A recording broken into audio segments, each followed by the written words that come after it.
오늘 우리에게 주신 하나님의 말씀은 마태복음 20장 1절로 14절까지의 말씀입니다. 먼저 말씀을 받기 위한 우리의 고백을 먼저 드리겠습니다. 우리의 형편과 마음을 가장 잘 아시는 하나님, 이 시간 주의 말씀을 받겠습니다. 말씀하여 주옵소서. 내가 주님의 계명을 소중히 간직합니다. 얼마나 사랑하는지 주님의 계명에 흠뻑 빠져듭니다. 아멘. 이제 오늘 말씀을 교독하여 읽겠습니다. 하나님의 말씀입니다. 천국은 마치 품꾼을 얻어 포도원에 들여보내려고 이른 아침에 나간 집주인과 같으니 그가 하루 한 데나리온씩 품꾼들과 약속하여 포도원에 들여보내고 또 제3시에 나가보니 장터에 놀고 서 있는 사람들이 또 있는지라. 그들에게 이르되 너희도 포도원에 들어가라. 내가 너희에게 상당하게 주리라 하니 그들이 가고 제6시와 제9시에 또 나가 그와 같이 하고 제11시에도 나가 보니 서 있는 사람들이 또 있는지라. 이르되 너희는 어찌하여 종일토록 놀고 여기 서 있느냐. 이르되 우리를 품꾼으로 쓰는 이가 없음이니이다. 이르되 너희도 포도원에 들어가라 하니라. 저물매 포도원 주인이 청지기에게 이르되 품꾼들을 불러 나중 온 자로부터 시작하여 먼저 온 자까지 삭슬 주라 하니 제11시에 온 자들이 와서 한 데나리온씩을 받거늘 먼저 온 자들이 와서 더 받을 줄 알았더니 그들도 한 데나리온씩 받은지라. 받은 후 집주인을 원망하여 이르되 나중 온 이 사람들은 1시간밖에 일하지 아니하였거늘 그들을 종일 수고하며 더위를 견딘 우리와 같게 하였나이다. 주인이 그 중에 한 사람에게 대답하여 이르되 친구여, 내가 내게 잘못한 것이 없노라. 내가 나와 한 데나리온의 약속을 하지 아니하였느냐. 네 것이나 가지고 가라. 나중 온 이 사람에게 너와 같이 주는 것이 내 뜻이니라. 아멘. 목사님 얼굴이 새카맣게 타셨네요. 우간다 잘 다녀오셨어요? 우간다 아직 가지도 않았습니다. 목사님 외국에서 살다 오셨고 하셨죠? 그래서 그렇게 새카맣게 타셨구나. 외국 가기 전부터 이미 까맸습니다. 네. 목사님 실외 활동을 아주 참 좋아하시나 봐요. 왜 이렇게 타셨어요? 저는 태어날 때부터 까맸습니다. 예, 그렇습니다. 저는 원래부터 까맣게 태어났습니다. 이제 내일 우간다 팀과 함께 우간다로 출발하게 되는데 아마 놀랍게도 여기서 더 까매질 겁니다. 더 탈 것도 없겠다 하시겠지만 놀랍게 더 탑니다. 선크림을 열심히 바르라고 말씀하시지만 열심히 발라서 이 정도입니다. 우간다 팀의 선교팀의 안전과 또 일정을 위해서 관심과 기도를 부탁드립니다. 아울러 제 피부를 위해서도 기도 부탁드립니다. 오늘 말씀은 여러분들도 참 많이 들어보셨던 말씀이시죠? 포도원 품꾼 비유라고 불리우는 오늘 말씀, 설교에도 참 자주 인용되는 말씀인데요. 여러분들은 오늘 말씀을 읽으실 때 어떤 사람에게 감정이 이입이 되십니까? 새벽부터 온 품꾼, 그 품꾼의 입장도 충분히 좀 이해가 되지 않으신가요? 섭섭할 수 있지 않겠습니까? 우리 조금 더 자세히 그 품꾼의 입장에서 오늘 말씀을 바라보겠습니다. 포도나무 농장을 한번 생각해 보시죠. 포도가 잘 자라기 위해서는 일조량이 아주 중요합니다. 포도원이 있었다는 것은 그 지역이 아주 강렬하게 태양이 내리쬐는 지역이었다라는 것을 의미하죠. 게다가 포도나무는 그렇게 크게 자라는 나무가 아닙니다. 한 사람의 키 정도 자라는 나무였습니다. 즉 태양열을 피할 그늘이 없는 곳, 바로 그것이 포도나무 농장입니다. 자, 이제 여러분들이 그 포도원에서 일하는 품꾼이 되어 보시는 겁니다. 품꾼 입장에서 이 말씀을 한번 바라보겠습니다. 지금으로 따지면 인력시장, 오늘 하루 일을 구하기 위해서 선택을 기다리고 있었습니다. 마음씨 좋아 보이는 포도원 주인이라는 사람이 와서 말을 걸었습니다. 자네 오늘 하루 우리 포도원에서 일 좀 도와주게나. 오늘 하루 품삯으로 한 데나리온을 주겠네. 한 데나리온은 당시 노동자의 하루 품삯의 값어치를 했으니까 아주 합당한 값어치를 제시한 것입니다. 아마 신났을 겁니다. 즐거웠을 겁니다. 기뻤을 겁니다. 오늘 일을 구할 수 있을까 없을까 고민하지 않아도 된다는 안도감도 있었을 것이고, 또한 여기에 많은 사람들이 일을 구하고 있는데 내가 선택받았구나라는 것에 약간의 우쭐한 마음도 있을 수 있었겠죠. 자, 그렇게 기쁜 마음과 감사한 마음을 가지고 포도원에 가서 아주 정직하고 성실하게 일을 하고 있었습니다. 그런데 한 9시쯤 되니까 새로운 품꾼들이 왔다는 소식을 듣게 됩니다. 뭐 그런가 보다 하면서 자신의 일을 열심히 했겠죠. 12시에도, 3시에도, 5시에도 새로운 품꾼들이 왔습니다. 그리고 오후 6시가 되었습니다. 이제 오늘 하루의 일을 모두 끝내고 정산을 받는데 새벽부터 땀을 뻘뻘 흘리면서 일했던 나와 한 5시쯤 와가지고 일 마지막에 거들었던 사람과 같은 값을 받게 된 것입니다. 여러분, 충분히 좀 섭섭할 수 있지 않을까요? 물론 한 데나리온이 적어서가 아닙니다. 아무도 데려오지 않았고 끝나고 한 데나리온을 줬다면 아마 모두에게 감사하고 기쁘게 종결됐을 겁니다. 문제는 새벽부터 열심히 일했던 사람과 1시간 정도 일한 사람이 같은 값을 받은 거기에 있습니다. 나의 노력과 나의 땀이 무시당했다라는 마음이 들어서 섭섭한 것이죠. 자, 그렇다면 오늘 말씀 중에서 마태복음 20장 1절 말씀을 우리 다시 한번 읽어보겠습니다. 천국은 마치 품꾼을 얻어 포도원에 들여보내려고 이른 아침에 나간 집주인과 같으니. 이 말씀은 예수님께서 천국을 설명하시기 위해서 비유로 하신 말씀이었습니다. 보통 우리는 이 말씀을 포도원 품꾼 비유다라고 표현하지만 사실 이 말씀의 주인공은 포도원 품꾼이 아니라 포도원 주인입니다. 천국은 마치 품꾼을 얻어 포도원에 들여보내려고 이른 아침에 나간 그 집주인과 같다. 천국은 마치 그 집주인과 같다라고 말씀하셨기 때문이죠. 자, 그렇다면 이번에는 품꾼의 입장이 아니라 포도원 주인의 입장에서 이 말씀을 한번 바라보겠습니다. 포도원 주인은 왜 인력 시장에 나갔을까요?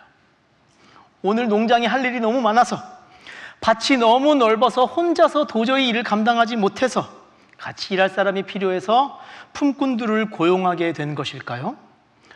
과일은 수확하는 타이밍이 아주 중요하죠.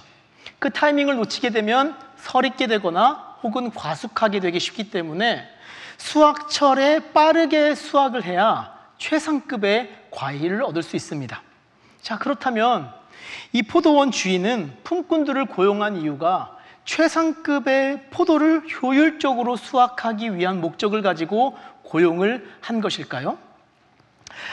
여러분, 만약에 일할 사람이 필요했다면 그냥 새벽에 왕창 뽑지 않았을까요? 새벽에 사람들을 완전히 많이 뽑지 않았을까요? 그렇지 않습니까? 굳이 9시에도 나가고 12시에도 나가고 그리고 3시에도 나가고 5시에도 나가서 사람을 구할 필요가 있었겠습니까? 효율을 생각해서 한 행동도 아니었습니다. 왜냐하면 오후 5시에 온 사람도 온전한 하루의 일당을 다 주었기 때문이죠. 이런 것들을 보면 포도원 주인의 관심은 자신의 포도원이나 자신이 수확할 포도에 있는 것이 아니라 그 품꾼들에게 있었다라는 것을 유추해 볼 수 있습니다. 우리 오늘 말씀 6절 하반부에서 7절까지의 말씀을 다시 한번 읽어보겠습니다. 너희는 어찌하여 종일토록 놀고 여기 서 있느냐? 이르되 우리를 품꾼으로 쓰는 이가 없음이니이다. 이르되 너희도 포도원에 들어가라 하니라. 포도원 주인이 새벽에 품꾼들 몇 명을 포도원에 들여보내려고 장터로 나갔습니다. 그런데 장터로 막상 나가보니 생각했던 것보다 훨씬 많은 품꾼들이 일을 구하고 있었던 것이었습니다. 새벽에 예정했던 사람들 몇 명을 포도원으로 들여보내고 돌아와서 계속 그들에 대한 마음이 쓰이는 겁니다. 와, 거기 많은 사람들이 일을 구하고 있던데 그 사람들이 오늘 하루 일을 다 구할 수 있을까? 그 사람들 삶은 어떻게 되는 것일까? 이런 걱정되는 마음에 한번 9시에도 나가보고 12시에도 나가보고 오후 3시에도 나가봤습니다. 여전히 사람들이 계속 일을 구하지 못하고 일을 기다리고 있었죠. 그래서 그들 중에 몇 명을 자신의 포도원으로 데리고 왔습니다. 그리고 오후 5시가 되었습니다. 지금까지 일을 구하지 못하면 오늘 하루 허탕칠 것이 아주 분명합니다. 걱정되는 마음으로, 불안한 마음으로 장터에 다시 나가봤는데 여전히 일을 구하는 사람들이 있는 겁니다. 안타까운 마음에, 한편으로는 좀 답답한 마음에 이렇게 물어보는 것이죠. 너희는 왜 하루 종일 여기서 놀고 서 있는 것이냐? 그러자 그들이 이렇게 대답합니다. 우리를 쓰는 사람이 아무도 없습니다. 그 대답에 마음이 너무 아파서, 안타까워서, 불쌍해서 그들 또한 자신의 포도원으로 들여보냈습니다. 자, 이 포도원 주인. 이 포도원 주인은 이를 목적으로 품꾼을 고용한 것입니까? 이 포도원 주인의 관심은 어디에 있습니까? 이 품꾼들이 얼마나 능력이 있을까? 얼마나 힘이 있을까? 얼마나 경력이 많을까? 얼마나 나에게 도움이 될까? 이런 것에 관심을 가지고 있습니까? 아닙니다. 이 포도원 주인은 그 이를 기다리는 품꾼의 삶에 관심을 가지고 있습니다. 이 말씀이 우리에게 종종 섭섭하게 읽혀지는 까닭은 우리가 이 말씀을 읽을 때에 품꾼의 입장에서만 바라보고 포도원 주인의 입장에서 이 말씀을 보고 있지 않아서입니다. 사랑하는 성도 여러분, 하나님의 마음은 이 포도원 주인과 같습니다. 하나님께서 우리를 바라보는 시선 또한 이와 같습니다. 이곳에 모여있는 모든 주님의 자녀들은 주님께서 친히 택하여 불러주신 자들임을 믿습니다. 아멘. 그런데 그것이 우리를 위해서, 우리가 불쌍해서 택하여 주신 것이지 어떤 우리의 노동력이나 우리의 능력이나 우리의 어떤 조건 때문에 우리를 택하여 주신 것이 아닙니다. 우리를 어떤 목적을 가지고 우리에게 어떤 일을 시키시기 위해서 하나님의 사역을 이루고자 우리를 구원의 자리로, 우리를 속죄의 자리로 불러주신 것이 아닙니다. 우리 하나님께서는 그저 우리를 불쌍히 여기셔서 우리를 하나님의 공간으로 초청하여 주신 것입니다. 그 구원의 기회를 허락하여 주신 것입니다. 그저 안타까운 마음으로, 그저 긍휼한 마음으로 아무런 능력도 아무런 쓸모도 없는 무익한 우리를 그의 공간으로 초대해 주신 것입니다. 주인은 애초부터 자신의 포도원이 아니라 품꾼들을 위해서 그들을 불쌍히 여겨서 안타까운 마음에 그의 농장에 초청하였습니다. 그런데 그 사실을 알아도, 머리로는 그게 이해가 돼도 여전히 우리의 마음 가운데에 섭섭함은 존재할 수 있죠. 그런 선한 마음이신 건 알겠는데 그러면 우리가 흘린 땀은요, 우리의 열심은요, 아무런 가치도 아무런 의미도 없는 것입니까? 이 마음을 다루기 위해서는 우리는 어떤 자세가 필요할까요? 하나님의 마음을 바꾸는 것이 적절하지 않다면 우리는 어떤 마음의 자세를 바꾸어야 하겠습니까? 품꾼들이 섭섭한 두 번째 이유는 그 안에 기쁨과 감사와 사랑이 부재하기 때문입니다. 우리 이제 상상력을 조금 더 동원해 보겠습니다. 만약에 포도원에서 보내는 시간이 행복과 즐거움으로 가득 찬 시간이었다면 그 사람이 그렇게 같은 값을 받았을 때 그렇게 섭섭했을까요? 포도원을 가봤는데요, 너무 좋은 겁니다. 막 일하라고 닥달하는 사람도 한 명도 없고요, 옆에 보니까 바로 따서 착즙한 올게닉 포도주스를 무한리필로 주는 겁니다. 한 입 딱 먹었는데 너무 맛있는 거예요. 점심을 대접해 주는데요, 점심을 완전 뷔페로 왕처럼 대접해 줬습니다. 점심 먹고 나니까 낮잠 시간도 챙겨주고 간식도 주고 함께 일하는 사람들이 얼마나 즐겁고 좋은 사람이던지, 이렇게 포도원에서의 시간이 장터에서 일을 기다리는 나의 일상에서의 시간보다 훨씬 더 기쁘고 즐거웠다면 늦게 온 사람이 같은 품삯을 받았을 때 그렇게 억울하고 섭섭했을까요? 야, 저 사람 늦게 와가지고 점심에 나온 그 야들야들한 그 보쌈을 놓쳤네. 와, 그거 진짜 맛있었는데 너무나 안타깝다. 야, 저 사람은 포도주스도 못 먹어보고 낮잠도 못 자고 떼양볕에서 일을 기다리느라 고생했겠네. 나는 이 새벽부터 이곳에 와서 너무너무 다행이다. 너무 감사하다. 너무 기쁘다. 정말로 나는 축복받았다. 뭐 이렇게 생각하지 않을까요? 자, 이렇게도 한번 생각해 보겠습니다. 만약에 9시, 정오, 그리고 오후 3시, 5시에 온 사람이, 늦게 온 그 품꾼들이 나와 사랑의 관계에 있는 사람이었다면 어땠을까요? 내가 사랑하는 사람들이었다면 어땠을까요? 한 가난한 가정이 있었습니다. 나이가 든 아버지, 몸이 허약한 어머니, 장애가 좀 있는 우리 큰아들, 그리고 어린 딸, 이렇게 네 가정이 살고 있었는데요. 집안 형편이 너무 여의치 않아서 온 가족이 모두 한 푼이라도 벌기 위해서 장터에 나가 일을 구하고 있었습니다. 운이 좋게도 새벽부터 아버지가 일을 구해서 포도원으로 일을 하러 가게 된 것입니다. 감사한 마음을 가지고 열심히 일을 하고 있는데 한 9시쯤 되니까 새로운 품꾼들이 도착했다는 소문이 들려왔습니다. 누가 왔나 이렇게 머리를 쭉 빼고 보니까 그 무리 가운데에 나의 아내의 얼굴이 발견되는 겁니다. 그리고 나서 계속해서 일을 하고 있는데 오후 3시쯤 되니까 또 다른 품꾼들이 왔다는 소문이 들립니다.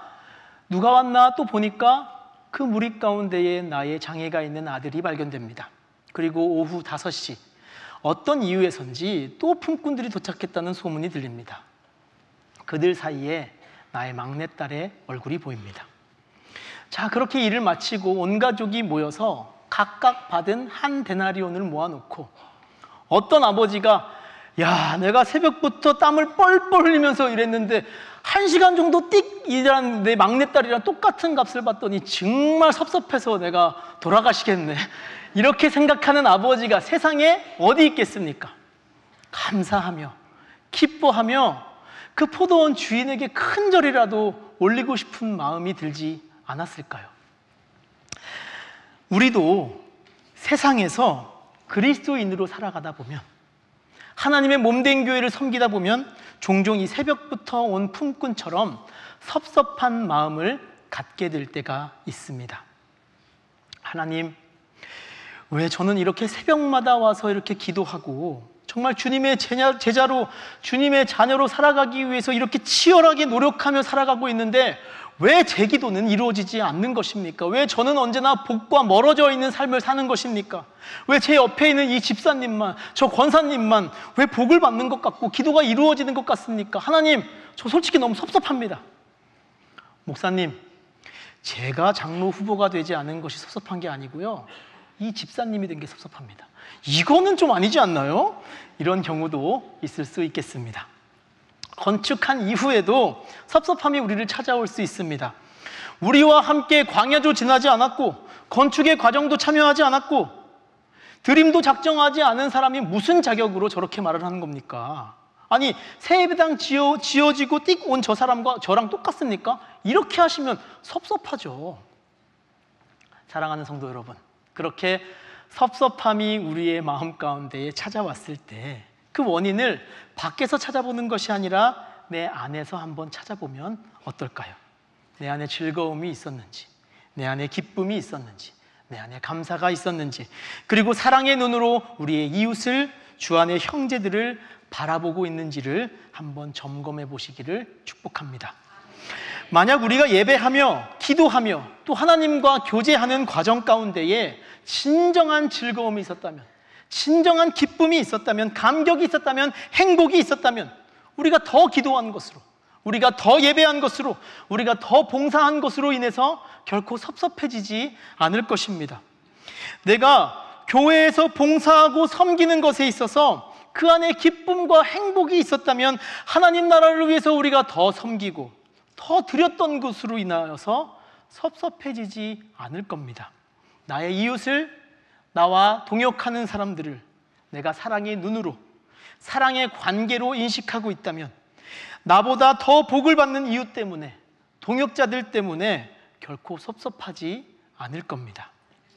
이와 같은 섭섭한 마음은 불합리한 하나님, 불평등한 하나님 때문이 아니라 내 안에 기쁨과 감사, 사랑이 빈곤했기 때문에 생겨나게 된 것은 아닐까요? 자, 우리 옆에 있는 분들을 사랑의 눈으로 바라보며 이렇게 인사해 보겠습니다. 하나도 섭섭하지 않습니다. 하나도 섭섭하지 않습니다. 당신의 기쁨이 곧 나의 기쁨입니다. 당신의 기쁨이 곧 나의 기쁨입니다. 그리고 진심을 담아서 저보다 더 큰 축복 받으시길 소망합니다. 저보다 더 큰 축복 받으시길 소망합니다. 아멘. 우리 안에 주 안에 거하는 것에 대한, 또한 교회 공동체에 대한 정말로 기쁨이 있다면, 즐거움이 있다면, 그리고 주 안에 있는 형제자매들을 사랑의 시선으로 바라볼 수 있다면 주 안에 거하는 것에 대한 감사와 또 그 가치를 발견할 수 있게 될 줄로 믿습니다. 마지막으로 우리 이 말씀이 섭섭한 까닭은 우리의 교만 때문입니다. 제가 23교구를 섬기고 있는데요, 작년 한 해 동안 저희 교구에는 참 장례가 많이 났습니다. 장례를 집례하러 순천도 가고 구미도 가고 거창도 갔습니다. 모든 장례가 참 저의 마음 가운데 남아있지만 특별히 제 마음속에 깊이 박혀있는 장례가 있습니다. 오늘은 그 장례를 잠시 소개해드리고자 하는데요, 작년 3월쯤이었던 것 같습니다. 저희 교구에 계신 집사님께서 저에게 전화를 주셨습니다. 그 집사님이 여기 이 자리에 계십니다. 목사님 안녕하세요. 잘 지내시죠? 갑작스럽게 전화드려 죄송합니다. 다름이 아니라 제가 좀 어려운 부탁을 드리려고 전화드렸어요. 네, 집사님 편안하게 말씀해 주세요. 저희 딸 친구가 있는데요, 그 친구의 엄마가 굉장히 많이 아파요. 말기의 암 환자신데 사실 날이 얼마 남지 않았다고 전해 들었습니다. 제가 그 이야기를 듣고 덜컥 그분을 전도해야 되겠다라는 마음이 들더라고요. 그래서 그분을 좀 찾아가서 도움도 드리고 복음도 전하고 있는데, 그분이 저에게 혹시 내가 죽게 되면 장례를 기독교식으로 할 수 있냐라고 물어보시더라고요. 혹시 이분이 만약에 돌아가시게 되면 우리 교회에서 이분의 장례를 좀 도와줄 수 있을까요? 그리고 이분이 세례를 받으실 수 있을까요? 이런 요청이었습니다. 물론이죠, 집사님. 그런데 제가 세례를 임의로 드릴 수 있는 것은 아니고요, 당사자분께서 세례를 받고자 하시는 마음과 그 신앙의 확신이 있으셔야 합니다. 만약 그런 믿음과 마음이 확인되시면 저도 교회에 말씀드리고 그분이 세례를 받으실 수 있도록 준비해 보겠습니다. 그렇게 전화를 끊고 며칠 뒤에 다시 전화가 왔습니다. 목사님, 오랜만에 의식이 있으셔서 그분과 대화를 나눴는데 믿음과 또 세례를 받고자 하는 마음을 확인했습니다. 목사님 바쁘시겠지만 다음 주 중으로 오셔서 한번 세례식을 한번 거행해 주실 수 있으실까요? 네, 물론입니다. 잘 준비해서 가겠습니다. 그리고 담임 목사님과 교회에 말씀을 드리고 병상 세례식을 준비하였습니다. 그런데 다음 날 밤에 다시 전화가 왔습니다. 목사님, 다음 주까지 기다리기가 어려울 것 같습니다. 병원에서 이제 마음의 준비를 하라고 하시는데 지금 당장 와주실 수 있으십니까? 그래서 저는 급히 준비해서 그 호스피스 병동으로 달려갔습니다. 환자분의 상태는 제가 보아도 아주 심각해 보였습니다. 생명을 유지하기 위해서 여러 가지 장치를 하고 계셨고요, 제가 보아도 심각할 만큼 배에 복수가 가득 차 있으셨습니다. 고통을 너무 심하게 호소하셔서 약을 투여했기 때문에 의사소통이 전혀 되지 않는 상황이었습니다. 그저 거친 호흡소리만 들릴 뿐이었습니다. 저는 제가 할 수 있는 가장 엄숙하고 경건한 모습으로 병상 세례식을 집례하였습니다. 성도님은 천지의 창조주 하나님 아버지를 믿습니까? 성령을 믿으며 거룩한 공교대와 성도의 교제와 죄를 용서받는 것과 몸의 부활과 영생을 믿습니까? 집례자의 무릎에 돌아오는 대답은 거친 숨소리, 그 거친 숨소리뿐이었습니다. 그것이 긍정을 의미하고 있는지, 그것이 부정을 의미하고 있는지, 아니면 아무런 의미가 없는 것인지 저는 알 수가 없었습니다. 그렇게 세례식이 마치고 병상에 있던 그 환자분은 우리 교회 세례교인이 되셨습니다. 그리고 세례를 받으신 지 5일 만에 천국으로 가셨습니다. 교구가 주관하는 장례였기 때문에 5번의 예배, 5번의 설교를 준비해야 했습니다. 근데 제가 설교를 준비하면서 저를 계속해서 괴롭히는 질문이 하나 있었습니다. 저를 계속해서 불편하게 하는 질문이 있었습니다. 그 질문은 바로 이것입니다. 이분이 정말로 구원을 받으셨을까? 이분이 정말로 천국에 가셨을까? 하는 질문이었습니다. 여러분, 살면서 교회를 다녀본 적이 없으신 분입니다. 신앙이 있었는지 신앙이 없었는지 확인한 지도 불분명합니다. 이분이 정말 천국에 가셨을까요? 혹시 이분이 장례를 기독교식으로 하고 싶으셔서 세례를 받으신 것은 아닐까요? 라는 의심마저 들었습니다. 만약 이분이 구원을 받으셨다면, 구원을 받고 천국에 가셨다면 하나님 나라를 위해서 살고 있는 목회자의 삶은 어떤 의미와 어떤 가치를 가지고 있는 것일까요? 자신의 시간과 재정을 들여가면서 매주 주님의 자녀로, 주님의 제자로 살기 위해 치열하게 노력하는 우리 성도님들의 열심과 헌신은 그분과 어떤 차이를 만드는 것일까요? 유가족들은요, 천국에 가셨습니다, 구원을 받으셨습니다라는 설교를 듣고 어떤 생각을 하게 될까요? 천국 가기 참 쉽네, 혹시 이런 생각을 하지는 않을까요? 그 장례에 참여한 우리 성도님들은 어떤 마음으로 그 장례에 참여하고 있을까요? 저와 같은 불편한 질문을 하고 계시지는 않을까요?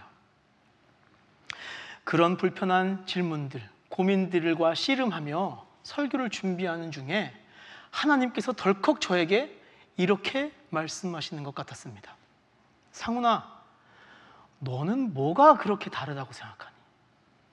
너는 뭐 그렇게 나를 위해서 대단한 일을 했니? 너가 뭘 그렇게 했는데 뭐가 그렇게 불평불만이니? 내가 이 사람 초대한 거야. 너처럼 내가 이 사람 초대한 거야. 정말 그 순간 머리를 띵 하고 맞은 것 같았습니다. 그리고 하염없이 눈물이 흘렀습니다. 그리고 저는 오늘 우리가 읽은 본문을 가지고 그분의 발인 예식을 집례하였습니다. 이렇게 말이죠. 이 자리에 계신 유가족 여러분, 그리고 성도 여러분, 고인이 되신 성도님은 천국으로 생명의 자리를 옮기셨습니다. 천국은 우리가 믿음으로 획득하는 것이 아닙니다. 하나님의 전적인 은혜로 우리가 초청을 받는 것입니다. 고인이 되신 성도님은 그 하나님의 놀라우신 은혜로 천국에 초청받았습니다. 그리고 내세울 것 하나 없는 우리 또한 하나님께서 천국으로 초대하여 주시길, 구원의 은혜를 내려주시길 간절히 소망합니다. 이 이야기에 나온 그 고인분이 오후 5시에 온 품꾼이라면 여러분들은 여러분 스스로를 몇 시에 온 품꾼이라고 생각하고 계십니까? 그래도 나는 몇 대째 예수 믿는 집안이고 또 헌금 생활도, 교회 생활도 열심히 하고 있고 교회에서 직분도 받았고 나는 집사고, 나는 권사고, 나는 장로고 하나님의 은혜도 많이 체험했고 뜨겁게 기도한 경험도 있고 봉사도 하고 있고 새벽부터 왔다고 이야기하기는 조금 부끄럽지만 오전 10시쯤은 되지 않을까? 한 오후 2시쯤은 되지 않을까? 뭐 그렇게 생각하고 계십니까? 이 말씀으로 제가 신학교 다닐 때 말씀을 전해주셨던 교수님의 표현을 빌려 다소 좀 과격하게 말씀드리겠습니다. 잘난 척하지 마십시오. 건방 떨지 마십시오. 우리 모두는 오후 5시에 온 품꾼입니다. 아니요, 오후 5시 50분에 온 품꾼입니다. 우리가 하나님의 나라를 위해서 도대체 무엇을 하였습니까? 우리가 그 구원의 은혜를 받기 위해 우리가 어떤 자격을 갖췄습니까? 예수님의 보혈로 속죄함 받기 위해 우리는 어떤 값을 지불하였습니까? 우리가 도대체 주를 위해서 뭐 얼마나 대단한 일을 하고 있습니까? 여러분, 불과 100년 전만 해도요, 이 땅 대한민국에서 예수 그리스도를 믿는 믿음이 있다는 이유만으로 죽임을 당했습니다. 그렇게 100년 전 과거의 이야기만은 아닙니다. 지금도 서아시아 국가에서는 기독교 신앙을 가지고 있다는 이유로 사람이 살해당하기도 합니다. 다른 민족의 이야기, 지구 반대편의 이야기일까요? 이곳에서 몇 킬로미터 떨어져 있지 않는 저 북한 땅에서도 그런 일은 일어나고 있습니다.